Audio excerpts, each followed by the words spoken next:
మొదటిగా వేటిని త్రిప్పేయాలి? హృదయం. నాన్న ఏం తిప్పాలి? ఇది మాత్రం అంత ఈజీ కాదు. కళ్ళని తిప్పగలం కానీ హృదయాన్ని మాత్రం ఏం చేయలేవు. హలో, దేవుణ్ణి నమ్మేమంటే నీ హృదయాన్ని తిప్పుకోకుండా దేవుని వైపు తిప్పకుండా దేవుణ్ణి నమ్మేనంటే దానివల్ల ఏమీ ప్రయోజనం లేదు. ఇశ్రాయేలీల ప్రజలకు కొన్ని చెప్తున్నాడు, నువ్వు పూర్ణ హృదయంతో దేవుని యొద్దకు మీరు మళ్ళుకొని అన్య దేవతలను, అస్తారోతు దేవతలను మీ మధ్యలో నుండి మీరు ఏం చేయాలి? తీసివేయాలి. పట్టుదల కలిగి యెహోవా తట్టు మీ హృదయాన్ని తిప్పాలి. అమ్మా, ఆయనను సేవించడానికి ముందుగా మన హృదయము దేవుని వైపుకి ఏం చేయాలి? త్రిప్పబడాలి. నీ హృదయము పాపము నుండి దేవుని వైపుకి ఏం చేయాలి? తిప్పబడాలి. హృదయంలో ద్వేషాలు పెట్టుకొని, హృదయాలలో కఠినత్వాలు పెట్టుకొని, హృదయాలలో అసమాధానం పెట్టుకొని దొంగేడి పేడి చేసి ప్రభా నీ బల్ల తీసేసుకుంటానంటే అది శాపం. అది నిజం.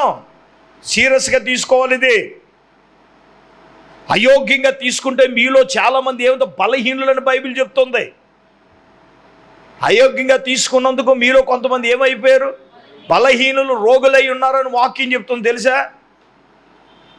దాన్ని సీరియస్గా మనం తీసుకోవాలి. ఈయన ఎప్పుడు చూసి ఇలాగే చెప్తాడని. తేడా ఉంటే అంత తేడాగా ఉంటుంది. మన హృదయము దేవుని తట్టు తిప్పకుండా, నేనంటాను కళ్ళుకే కాదు ఆశలు. కన్నులకేమో ఆశలు ఉంటే హృదయానికేమో కోరికలు. కోరికలు లేనివాడు ఎవడైనా ఉంటాడా? హృదయానికి ఏం కావాలి అంటే కోరికలు. బైబిల్లో రాయబడిన మాట ఏంటో చెప్పనా? కోరికలు సఫలము కాకపోవటం చేత. చూడండి ఒక మాట, సామెతల గ్రంథంలో ధ్యాని అయిన సొలొమోను చక్కని మాట అంటాడు. 13:12 కోరిక సఫలము 13:12 సామెతలు చూడండి. కోరిక సఫలము కాకుండాట చేతంట హృదయం ఏమవుతుందంట? నొచ్చుకుంటుందంట. ఏంటి? అనుకున్న కోరిక సఫలము కాకపోతే హృదయం ఏమవుతుంది? అక్కడ నిజమే మాట్లాడుతున్నాడు. కోరికలు సఫలం కావట్లేదు. ఎందుకు సఫలం కావట్లేదు చెప్పండి? హృదయానికి కోరికలు ఉన్నాయి కదా, లేవా? లేవా అంటే ఉన్నాయి. దేవుడు చెప్తారు కోరిక ఇంత లిస్టు. దేవునికి స్తోత్రం. ఒకసారి మీ కోరికలు చెప్తేనే దేవుడికి మతిపోద్ది. దేశరక్తం ఇచ్చే అన్నీ ఉన్నాయి లిస్టు. కానీ కోరిక ఎప్పుడైతే సఫలం కాలేదో హృదయం ఏమవుతుంది చెప్పండి? నొచ్చుకుంటుంది. అంటే ఓ మాటలో చెప్పాలని అనుకున్నది జరగకపోతే హృదయం బాధగా, ఏమనే ఏదో ఒకటి అనుకున్నాను జరగలేదు, నాకు అంత ఎలాగుంది, బాధగా ఉంది. దేవునికి స్తోత్రం. నేను ఓ మాట చెప్పను, హృదయం బాధ ముఖం ఎక్స్ప్రెషన్లో కనపడుతుంది. అది అర్థమవుతుందా? ఏమీ లేదు లేవే అని అన్న మొత్తం మీద లోపల ఉన్నదే ఏదో రకంగా కక్కుతుంది, ఎప్పుడో బయటపడుతుంది. ఇప్పుడు హృదయాన్ని సాతానుడు కూడా ఏం చెప్తాను చెప్పన? దేవునికి హృదయమే కావాలి. సాతానుగాడు కూడా ఏం కావాలి నాన్న? హృదయమే కావాలి కదా. ఓ అననీయ సప్పేరాలు అపోస్తుల బోధలో ఉన్నారు, వాళ్ళు నడిపింపులో ఉన్నారు. చరశీర ఆస్తులు పట్టుకొచ్చి అపోస్తుల పాదాల దగ్గర పెట్టాలి. అమ్మిన తర్వాత సాతాను ఏం చేసింది? వాళ్ళ హృదయాన్ని తిప్పేసింది. ఏయ్ అంత పట్టుకెళ్ళి ఇచ్చేస్తావా పాస్టర్ గారికి? ఏయ్ కొంచెం దాచుకో అని అనగానే పాపం కొంచెం దాచుకుంటే ముందు అననీయ గారిని పంపించింది. నాకు నచ్చిన మాట ఏంటో తెలుసా? పరిశుద్ధాత్మను మోసము చేయడానికి సాతానుడు ఎందుకు నీ హృదయమును ప్రేరేపించనేలా? చెప్పండి, సాతానుడు దేన్ని ప్రేరేపిస్తాడు? కొంతమంది రానవ్వకుండా ఎందుకు ప్రేరేపిస్తున్నాడు? వెళ్ళేవాడికి ఇవాళ ఉత్తిగా ఆరే చేస్తాడు. ఏచ రక్తమే స్వపరీక్ష. హల్లెలూయా. మరి అంతే, మరి రానివ్వదు కదా. మరి నాకేంటి, టీవీలో వెళ్ళినా మాట్లాడేస్తాను, విన్నవాడు అంతే. దేవుని స్తోత్రం. ఇప్పుడు చెప్పండి, సాతానుడు హృదయాన్ని ఏం చేశాడు? ప్రేరేపించాడు కదా. దేవునికి ఇవ్వనవ్వకుండా ఆపాడు కదా. దేవుని సన్నిధికి రాకుండా ఆపుతున్నాడు కదా. ప్రార్థన చేయకుండా ఆపుతున్నాడు కదా. పరిచర్య చేయకుండా ఆపుతున్నాడు కదా. ఆత్మీయంగా ఎదగాలంటే ఎదగనివ్వకుండా ఏం చేస్తున్నాడు? అప్పుడప్పుడు శాతాన్ని అంటారు, బుద్ధి లేని పని చేసావు నువ్వు, ఎందుకని నీకు తిప్పల పోట్లు అంటాడు. ఏజ్ రక్తం వేజే. హాయిగా బ్యాంకులు వేసుకుంటూ వడ్డీ వస్తే నువ్వు హ్యాపీగా బతికేస్తావు. ఏజ్ రక్తం వేజే. చైతన్య ఆలోచనలన్నీ ఏజ్ రక్తం. ఇది నాయి కాదు సుమా. కడుపులో నీళ్ళు నీకు కదలకుండా ఈ తిప్పల పోట్లు నీకెందుకు రా అబ్బాయి? హాయిగా ఉంటుంది. చైతన్య గడు బాగానే ఇస్తున్నాడు, ఎవరికన్నా ఒప్పిస్తాడు. ఉసుపక్కడాడే ఎత్తేసాడు అనుకో, జెండాకు పైకప్పు రాజు అనుకో, ఇచ్చామనుకో జెండా పైకప్పు రాజు. అది మళ్ళీ కంటికి కనపడు. ఏజ్ రక్తం వేజేయి. అవసరమైనప్పుడు దేవుడు అంటాడు ఏజ్ రక్తం వేజేయి. అవసరం తీరిన తర్వాత ఫోన్ ఎత్తడు. ఒకవేళ చేసిన ప్రస్తుతం మీరు చేస్తున్న ఫోను స్పందించట్లేదు, ఇంకా మళ్ళీ ఆక్క చేసామనుకో కవరేజ్ ఏరియాలో లేదంటది. ఇంకా ఆడు స్పందించకపోతే మన హృదయం స్పందిస్తుంది కదా. మరి పరలోక బ్యాంకులు ఆడేసుకుంటే ఏ గొడవ ఉండదు, తిప్పల పోట్లు. ఆ పరలోకంలో కాంత అయినా అది దొరుకుతుంది. దేవునికి స్తోత్రం. మనం పూజ చేసుకుని మనం ఏం చేసుకున్నా అది దేవుని లెక్క రాదు. ఇంకో మాట చెప్పిన, దేవుడిచ్చిన ప్రతి సొమ్ముకు నువ్వు దేవుని లెక్క అప్పగించాలి. అదే యాచాలు ఏం చేద్దాం, ఎగిరేద్దాం, గొంతులు ఏం చేద్దాం అంటే కుదరదు. దేవుడిచ్చిన ప్రతి రూపాయికి ఏం చేయాలి? లెక్క అప్పగించాలి. మరి అవునా కదా? దేవుడు ఇచ్చింది ఎందుకు? నిన్ను నమ్మి ఇచ్చాడు. దాన్ని మనం ఎలా చేయాలో అలా చేయాలి, ఎలా వాడాలో అలాగ వాడాలి. అదవుతుందా? దేవుడు లెక్క అప్పగిస్తాడు. నన్ను అడుగుతాడు, నిన్ను అడుగుతాడు, అందరిని అడుగుతాడు. అందుకే దేవుని పని కొరకు ఎక్కువ ఖర్చు పెట్టేస్తాను నేను. దేవునికి స్తోత్రం. అది ఆయన ఖాతాలో పోద్ది. అది అంతే కదా. మరి దానివల్ల మనకేమవుతుంది? ప్రతిఫలాలు ఇవ్వాలని దేవుడు ఎలాగెత్తాడు? దేవుడు అలాగెత్తాడు కదా. ఇవ్వకుండా ఏం చేశాడు చైతన్యుడు? వీళ్ళ హృదయాన్ని ఏం చేశాడు? ప్రేరేపించాడు కదా. సావు వచ్చేటట్టుగా చేశాడు కదా. ఇప్పుడు హృదయాన్ని తిప్పాడే లేదా? నేను అంటాను, ఇప్పుడు సొలొమోను గాడు ఉన్నారు, ఆడు హృదయాన్ని తిప్పేశాడు. ఎవరంటే వాళ్ళ భార్యలే తిప్పేశారు ఏజ్ రక్తం వేసి. నవ్వు కాదు, నిజమే. మొదటి రాజుల గ్రంథం 11:3 అతనికి 700 మంది రాజకుమార్తెలైనటువంటి భార్యలు, 300 మంది ఉపపత్తులు కలిగి ఉండి అతని భార్యలు అతని హృదయాన్ని ఏం చేశారు? తిప్పేశారు. మహానుభావుడు. ఒక్కరినే భరించలేకపోతున్నాం. అబ్బాయి ఏం చేశారు? అతను హృదయాన్ని ఏం చేశారు? జ్ఞానవంతుడు హృదయాన్ని ఏం చేశారు? కొంతమంది తిప్పేస్తారు ఏజ్ రక్తమేజే. అమ్మగారు రానని చెప్పి ఈయన బాగానే ఉంటాడు, భక్తిలోను, ప్రార్థనలోను, ఇవ్వటంలోను, అన్నిటిలోను ఏజ్ రక్తమేజే. అమ్మగారు వస్తే ఇంకా బ్రేక్లు తిప్పేయడమే ఏజ్ రక్తమేజే. కీ బొమ్మ ఏజ్ రక్తమేజే. అది వాస్తవం. మరి అంతే కదా.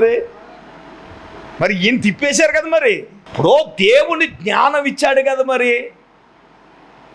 ఏమాయి ఎలా ఆడమంటే అలా ఆడుతాడు. కీ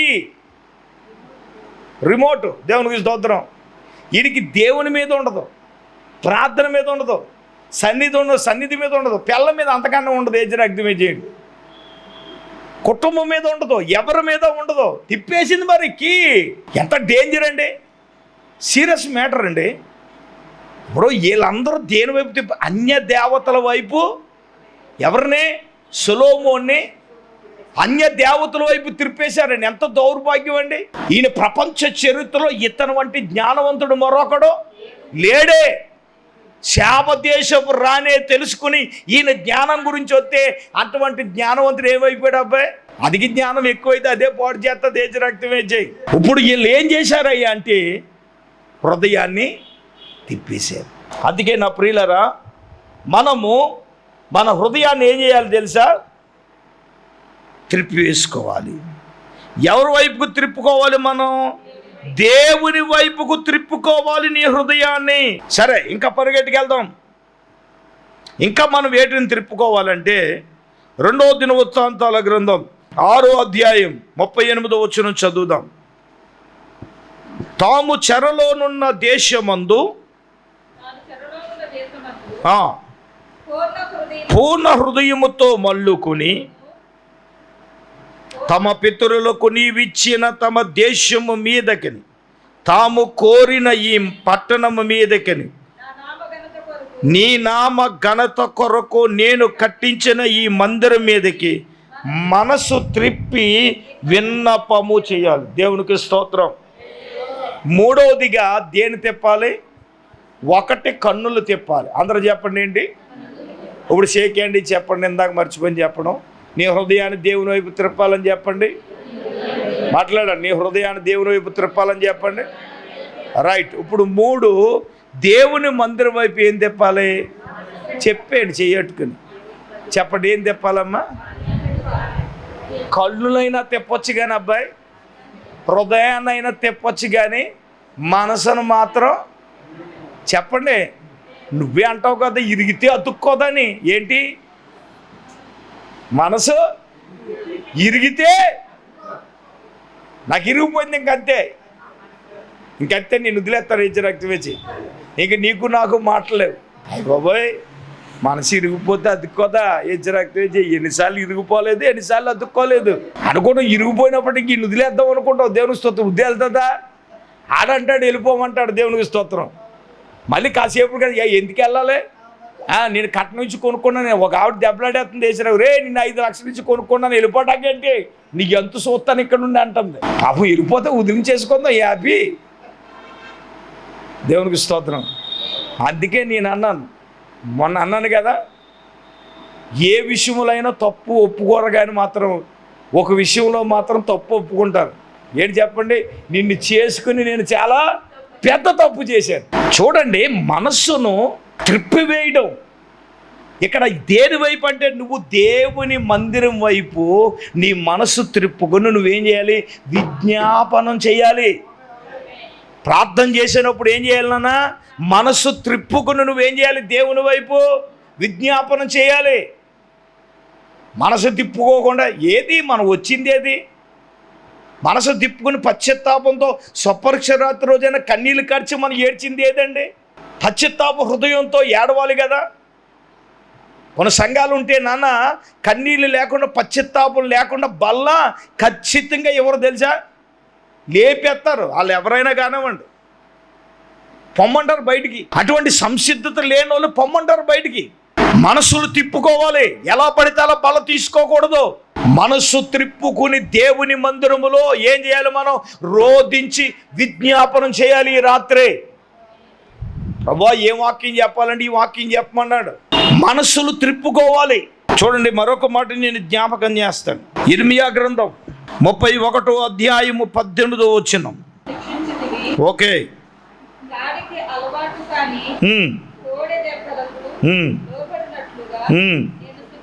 చూడండి, నీవు నా దేవుడవైన యెహోవావు, నీవు నా మనస్సును త్రిప్పిన ఎడల నేను తిరిగెదను. హల్లెలూయా. నీవు దేవుడవు అయ్యా, నువ్వు నా మనస్సును త్రిప్పిన ఎడల నేను తిరుగుతాను. ఇప్పుడు దేవుడిని అడగాలి, తప్పేముంది? నా మనసును త్రిప్పయ్యని అడగాలి కదా. మనసు బాగుంటే అన్నీ బాగుంటాయి, అంతే కదా. నేను ఒక మాట చెప్తానేనండి, ఏదైనా బాధ కలిగిందనుకో మనసు బాగుంటుందా? సడన్గా జరగకూడదు ఏదైనా జరిగితే హృదయములో బాధ, హృదయములో కష్టం, హృదయములో ఇబ్బంది అనేది గనక ఎదురవుతే మనసు ఏమైపోద్దండి? జరగకూడదు జరిగితే మనసు ఏమైపోద్దండి? నేనంటాను, మనసుకు చిన్న విషయాన్ని కూడా తట్టుకోలేదు. నేనంటాను, బాగా కొంతమంది చిన్నదానికే మనసు సివుక్కుమంటుంది, ఏడ్చేస్తూ ఉంటారు, తట్టుకోలేరు. దేవుని వాక్యం ఏం చెప్తుందంటే, నీ మనస్సును దేవుని వైపుకు త్రిప్పి నువ్వేం చేయాలి? నువ్వు త్రిప్పితే ప్రభువా నేను తిరుగుతాను. అక్కడ ఏమన్నాడు? నువ్వు యెహోవావు, నా మనస్సు నువ్వు త్రిప్పిని ఎడల నేను తిరుగుతాను. మనసు త్రిప్పమని దేవుణ్ణి అడగడంలో తప్పు లేదు నాన్న. దేవునిని ప్రార్థించుటలో తప్పు లేదు. మనసు బాగుంటే మనిషి బాగుంటాడు, అన్నీ బాగుంటాయి. మనసు ఏమాత్రం కొంచెం ఇదిగా ఉన్నా, అందుకే వాక్యం ఏముందో తెలుసా? ఒక రాజు దేవుణ్ణి ఆశ్రయించినంతకాలం దేవుడు ఒత్తిళ్ళు చేసిన తర్వాత, స్థిరపడిన తర్వాత అంట మనస్సును గర్వించి ఏమేయడంట? చెప్పండి ఏంటి?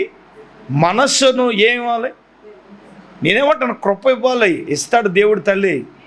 కానీ మనసులో ఏం రాకూడదు? మనకి గర్వం రాకూడదు. ఏమి రాకూడదు? గర్వం రాకూడదు. గర్వం వచ్చిందో పడిపోతాం. భక్తిలో కూడా గర్వం రాకూడదు. నేను బాగా ప్రార్థన చేయగలను, నేను బాగా పాట పాడగలను, బాగా నేను ఉండగలనని ఆధ్యాత్మికమైన గర్వం కూడా ఉండకూడదు. ఇది చాలా రకాలు. బైబిల్లో మనస్సును గర్వించి చెడిపోయిన వాళ్ళు చాలామంది ఉన్నారు. దానికి ఉదాహరణే రాజు అయిన నెబుకద్నెజరు. అందుకని గర్వమనిచి గద్దెలు దింపి గనుడనైనా మేపవగడ్డి. నా గర్వ అనపశక్తుడు అన్నాడు. ఒప్పుకుంటాడు యథార్థంగా. నాన్న, మన మనస్సులు దేవుని వైపుకి ఏం చేసుకోవాలి? త్రిప్పివేసుకోవాలి. మన మనస్సులు దేవుని మీద ఏం చేయాలి? ఆనుకోవాలి. ఇది ఎన్నోది? ఇది మూడవది. పరిగెడదాం, ఇంకా 7 అవ్వదు. కానీ తర్వాత మనం చూస్తే ఇర్మీయా గ్రంథం 23వ అధ్యాయం 22వ వచనాన్ని చదువుదాం. వారు నా సభలో చేరిన వారైన ఎడల వారు నా మాటలు నా ప్రజలకు తెలియజేతురు. చూడండి, దుష్క్రియలు చెయ్యక వారు దుర్మార్గమును విడిచిపెట్టినట్లు వాటిని త్రిప్పివేసి ఉందరు. దేవునికి స్తోత్రం. దుష్క్రియలు చేయకుండా దుర్మార్గములు విడిచిపెట్టిన త్రిప్పివేసుకోవాలి. ఇదే యెహోవా వాక్కు. ఏంటండి? దుష్క్రియలు చేయకుండా నానా దుర్మార్గమును విడిచిపెట్టినట్టు తిరగాలి. అంతే కదా. మరి దేవునిలోకి వచ్చిన తర్వాత నీవు దుర్మార్గతను విడిచిపెట్టకుండా, దుష్క్రియలు విడిచిపెట్టకుండా, చెడ్డ క్రియలు విడిచిపెట్టకుండా, పాపపు క్రియలను విడిచిపెట్టకుండా, అర్థమవుతుందా? విడిచిపెట్టేయాలి. ప్రజలకు ఆయన మాటలు మనము తెలియచేస్తున్నాం కదా. అయితే దుష్క్రియలు చెయ్యక వారు దుర్మార్గములు విడిచిపెట్టినట్టు ఏం చేయాలి? మరి నేను అంటాను, మరి దుర్మార్గతను విడిచిపెట్టకుండా నువ్వు ఏం చేసినది అది సెట్ కాదు. మరి సెట్ అవ్వదు. సాతానుడు ఎన్నో ప్రణాళికలు, ఎన్నో ఉద్దేశాలు కలగజేస్తాడు. ఆడు మైండ్ సెట్ అటువంటిది కదా. చూడండి, ఏ తప్పే ఉంది? సమాజంలో అంత కరెక్ట్గా భక్తి చేసేయాలా? చిన్నదే కదా, తప్పే ఉంది? నేనంటాను, తప్పు అనేది చిన్నదైనా పెద్దదైనా, ఇప్పుడు చిన్న నిప్పే కదని అగ్గిపొల్లు వెలిగించేసి సిగరెట్ కాల్చేసి ఒకడు కొంప మీద ఆడించాడండి. ఏమైపోద్ది చెప్పండి? చిన్న నిప్పే కొంపనంటించేసింది ఏజరక్తి వేజే. చిన్న పాపమే. కొన్నాళ్ళకి నువ్వు కనపడవు, పాపమే నీలో కనబడుతుంది. పాపం చిన్నదైనా పెద్దదైనా పాపము పాపమే. దుష్క్రియ అనేది చిన్నదైనా పెద్దదైనా పెద్దదే. అది నీ ఆత్మీయ జీవితాన్ని, నీ విశ్వాసాన్ని, నీ పరిశుద్ధ జీవితాన్ని ఏం చేస్తుంది? పతనం చేసేస్తుంది. ఎందుకు దేవుడు మనకి సపరీక్ష ఎందుకు పెట్టాడు? ఎప్పటికప్పుడు శిలువ రక్తం చేత, వాక్యం చేత, ఆయన రక్తం చేత మనం ఏం చేసేయాలి? కడిగేసుకోవాలి. చప్పట్లు కొట్టడం గట్టిగా. కడుక్కుని మనం ఏం చేయాలి? దేవుని వైపు తిరిగేసి మళ్ళీ వెళ్ళి చేయటమా? ఏది రక్తవేది? అది దుర్మార్గం. అది ఒప్పుకున్న దాన్ని ఏం చేయాలి? విడిచిపెట్టడం అంటే అర్థం ఏంటంటే మళ్ళీ దానిని చెయ్యకూడదు. దాన్ని మనసులో కూడా ఏం చేయకూడదు? రాకూడదు. అది నీకు ఎంతైనా ఇష్టం ఉండొచ్చు, అది వదిలేసిన తర్వాత దాని కల్లో కూడా రానివ్వకూడదు. అది చాలా జాగ్రత్తగా ఉండాలి. నువ్వు త్రిప్పేసుకోవాలి. దుర్మార్గం, దుష్క్రియలు, చెడ్డ క్రియలు.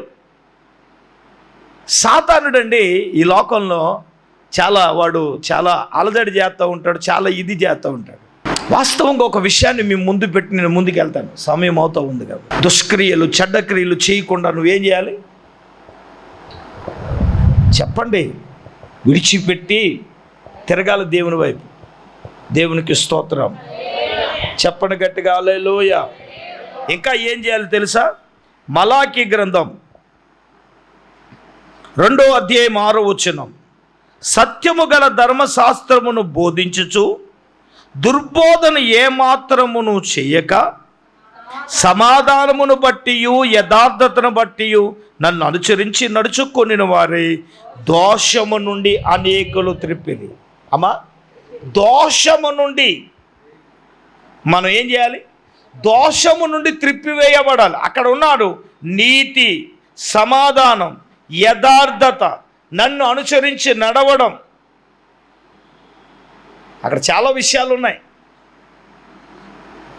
ఏమండి, సాతానుడేమో, అపవాది ఏమో ఇవేమీ చేయనివాడు, సమాధానంగా ఉండనివాడు, యథార్థంగా ఉండనివాడు. చెప్పండి, సమాధానం ఉంది ఇంట్లోని? భర్తగా భార్యకి ఏముంది? సమాధానం ఉందా? అదే పాస్టర్ గారు వస్తే పెద్ద అన్యోన్యమైన దాంపత్యంలో మాట్లాడేసుకుంటారు. ఆ గుమ్మం దాటగానే పుల్ల చింతకాయలు గెట్టేస్తుంది, ముఖం వేచి రక్తం వేచి. ఇంట్లో ఏం జరిగింది? ఫైటింగా? అబ్బో, విప్లవం. అప్పుడు దాకా నోటు మాట రాలేదు, తాగు దబ్బేలకి అర్థది. గ్లాస్ హెచ్చరక్తి వెజ్జి చెయ్యవు. గ్లాస్తో మాట్లాడితే తాగు. గ్లాస్ తాగుతుందా? గ్లాస్ తాగుతుందా అన్నాను. అన్నం వండేత పెట్టుకు తిను. సూర్యుడు అస్తమించి నిలిచే వరకు కోపం నిలిచి ఉండకూడదంటే తెల్లారి వరకు కూడా కోపం. నువ్వు క్రైస్తవురాలువేనా, దేవుని బిడ్డవేనా? అసలనే సూర్యుడు అస్తమించి నిలిచే వరకు నీళ్ళేమి ఉండకూడదు, కోపం ఉండకూడదని వాక్యం చెప్తుందా? అసమాధానంగా ఉంటే నీ ప్రార్థన విన్నని దేవుడు చెప్తున్నాడా?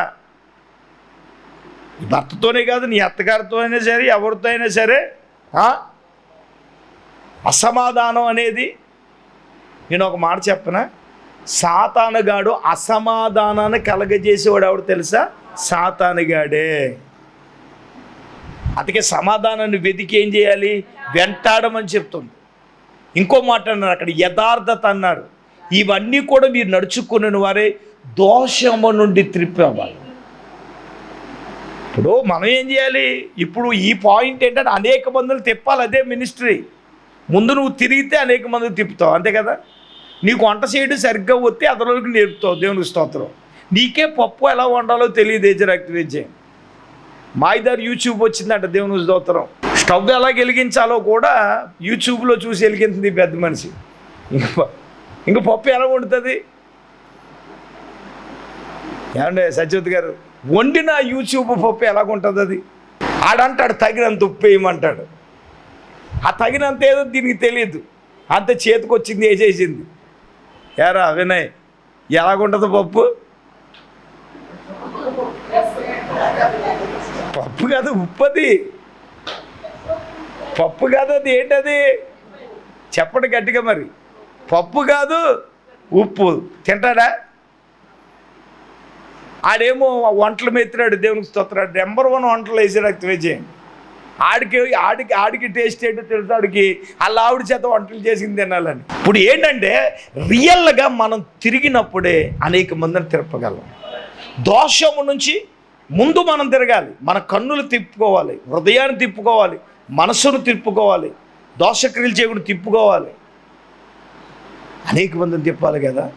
మోకరిద్దాం, సమయమైంది. అందరూ మోకరించి కళ్ళు మూసుకోనండి. అమ్మగారు ప్రార్థన చేస్తారు.